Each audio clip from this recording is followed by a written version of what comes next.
amigos de Bravísimo, los saluda Sandra Vélez, estoy en mi casa y desde aquí les voy a contar un poco sobre el COVID-19 en nuestro país. Según el Ministerio de Salud y Protección Social, la pandemia que conocemos hoy en día como COVID-19 y que empezamos a conocer como el nuevo coronavirus, comenzó oficialmente en Colombia en marzo de este año 2020, cuando una joven que llegó de Italia, de una ciudad que se llama Milán, pues dio positivo para COVID-19. Desde ese momento nuestro país entró en una fase conocida como fase de preparación. La paciente se encuentra en buenas condiciones, asintomática. El virus efectivamente llegó a Colombia hace cerca de mes y medio, a principios de marzo, y fue traído por viajeros que estaban en Europa o en Estados Unidos y que desafortunadamente se infectaron en ese momento y traían en su cuerpo este virus usualmente en la forma de una gripa. Y al llegar contagiaron desafortunadamente a otras personas que se encontraban en su entorno. A partir de ese momento, el país ha identificado un número de casos entre esos viajeros, sus contactos alrededor, pero desde hace cerca de 4 semanas hemos observado un número creciente de personas en las cuales no es posible identificar un sitio a partir del cual se infectaron, una persona que las haya identificado. Esto lo que finalmente significa es que en nuestro medio el virus ya está circulando. Todavía en el mes de marzo, pero ya como a mitad de mes, el gobierno decidió suspender todas las actividades académicas en colegios, en universidades públicas, en universidades privadas, pues con el fin de evitar más contagios y de frenar de alguna manera la enfermedad y el virus del COVID-19 en toda la población. Los niños y los jóvenes puedan estar en sus hogares en aislamiento preventivo. Por esos mismos días, la Alcaldía Mayor, a la cabeza de la alcaldesa Claudia López, anunció un aislamiento preventivo por un fin de semana, algo así como una cuarentena obligatoria. Todos los bogotanos seguramente lo recordamos.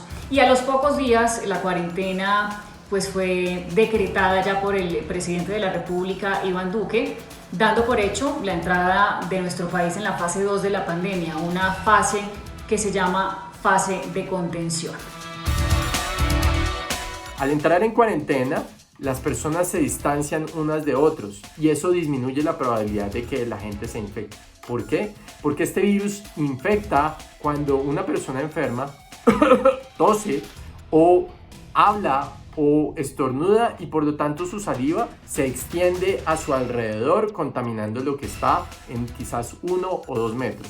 El enfermo quizás haya tosido, se haya cogido la nariz, haya tocado su cuerpo y en las manos porte ese virus, y luego al tocar otras áreas o tocar otras cosas o tocar otras personas o llevarles cosas a otras personas, puede contaminar a esa otra persona.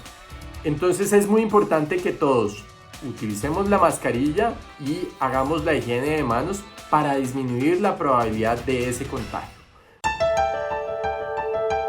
Como todos sabemos, la cuarentena se nos alargó aún más. Primero nos dieron una fecha de salida de cuarentena 27 de abril, pero el presidente Iván Duque decidió que deberíamos quedarnos en cuarentena hasta el 11 de mayo. ¿Qué va a pasar después del 11 de mayo? En este momento, pues cualquier cosa sería aventurarse, así que estamos esperando que haya una nueva decisión del gobierno nacional para saber si la fecha límite va a ser esa, 11 de mayo, para salir de la cuarentena, o si nos toca quedarnos guardados unos días o unas semanas más. Hemos tomado la decisión de extender ese aislamiento preventivo obligatorio inicialmente hasta el 11 de mayo. Para evitar que después que se flexibilicen las medidas de cuarentena vayamos a tener un aumento importante del pico de enfermedades respiratorias producidas por el SARS-2, hay que seguir teniendo todas las precauciones, con el distanciamiento físico en la calle, con el uso de la mascarilla, con el lavado frecuente de manos, con los cuidados que hay que tener en la vivienda, con las personas que puedan tener síntomas respiratorios. Uno, si tiene síntomas respiratorios, debe autoaislarse dentro de la vivienda y tratar de no contagiar a las personas que conviven con uno o las personas con las que uno trabaja.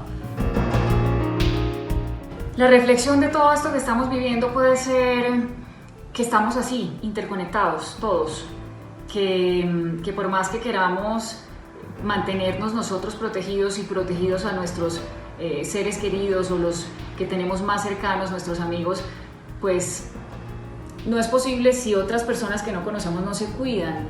Entonces creo que la gran lección es la solidaridad, ponernos en el lugar del otro y empezar a pensar como especie, lo que le conviene a este planeta, lo que estamos haciendo con este planeta, y pensar que todos debemos tener un objetivo común y intentar remar todos para ese mismo lado.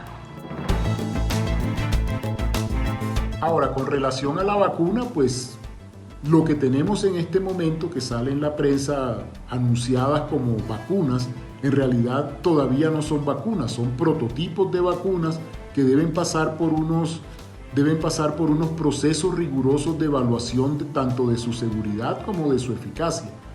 El que haya un desarrollo de un prototipo de una vacuna, como se anuncia en los medios y sale también en las revistas científicas, no quiere decir que esa vacuna al final de las pruebas, después de un año o de año y medio, vaya a ser exitoso.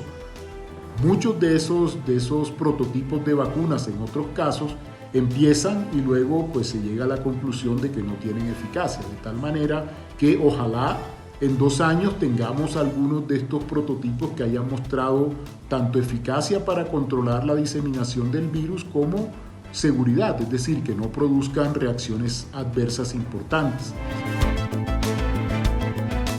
Bueno, amigos de Bravísimo, gracias por invitarme a este programa y recuerden que lo mejor que podemos hacer por nosotros mismos y por los que queremos es quedarnos en casa. Hasta una próxima oportunidad, un abrazo para todos. Saludos, chicas y chicos.